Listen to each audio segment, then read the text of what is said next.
pada tanggal 19 September, rapat permusyawaratan hakim itu menolak semua permohonan yang terkait di bawah 40 tahun bisa nyalon. Itu tanggal 19 September. Tiba-tiba tanggal 21 September datang Paman Usman. Dia pengaruhi beberapa hakim, maka posisinya 54 jadinya. Yang tadinya posisinya tidak 54. Jadi posisinya tadinya 71 atau 62. Karena Guntur Hamzah dari awal mengatakan kabul dan kabul. Tapi kemudian yang terjadi adalah Paman Usman datang dan 4 orang hakim terpengaruh, maka kemudian posisinya 54. Tetapi Bang Gani dan saya kira semua sudah paham dan tahu, 2 orang hakim itu menyampaikan concurring opinion, yaitu pendapat tambahan dari mengabulkan. Tapi kalau kita baca concurring opinionnya, Eni Nurbaningsih dan Daniel Yusmik mengatakan yang bisa itu dia minta adalah gubernur saja, baik sudah selesai menjabat maupun sedang menjabat. Maka kemudian kalau kita tidak terburu-buru, kalau kemudian tidak dipaksa terburu-buru putusan itu, sesungguhnya belum selesai putusannya, harus dikompromikan lagi. Dan paling tidak kalau kita pakai konstruksi concurring opinion tersebut, berarti yang disepakati adalah kalau berpengalaman menjadi gubernur dan atau sedang menjabat gubernur. Kan itu yang disepakati 5 orang sesungguhnya. Tapi dipaksakan, makanya kemudian Hakim Konstitusi Wakil Ketua Saldi Isra merasa heran dengan 2 hal. MK kok cepat sekali berubahnya. Kedua, ini barang belum selesai, tiba-tiba sudah diputuskan. Nah, dari sana ya kawan-kawan semua, kita tahu akhirnya bahwa negara, atau tadi Bang Yusril nggak mau bilang negara, karena negara itu ada pemerintah, ada warga negara, dan ada wilayah. Tapi penguasa itu akhirnya cawe-cawe dalam pemenangan proses berpemilu ini. Karena Gibran ada di sana. Sekarang, kalau kita bisa misalnya bicara tentang pemilu yang jujur dan adil versi Indonesia atau versi negara lain, apa sih yang menyebabkan pemilu itu tidak jujur dan tidak adil dari sisi kualitatif?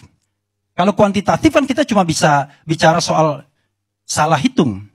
Sehingga yang kita minta apa?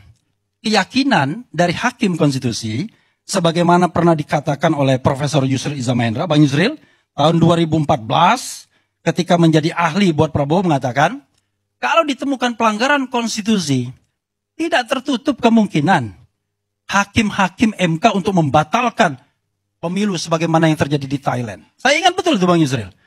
Bang Yusril juga yang ngomong di Twitter, ya, kalau pemilu curang, penjahat yang akan berkuasa. Bang Yusril juga ngomong, penjahat dan koruptor. Jadi maksud saya, udahlah kasihlah room kepada rakyat ini. Tidak semuanya orang itu berpikir jabatan, uang. Tidak semua. Banyak orang yang menggunakan hati nuraninya.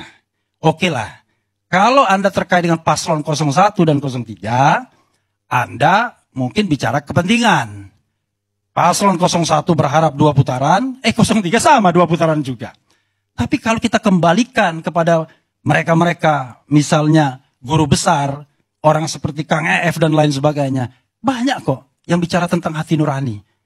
Banyak kok mau melihat bangsa ini lebih baik. Dan saya terus terang, ya, bapak-bapak, ibu-ibu sekalian, tidak mau negeri ini dipimpin oleh pemimpin yang memenangkan pertarungan pemilu dengan cara curang. Haram hukumnya. Karena itu pertanggungjawaban dunia akhirat.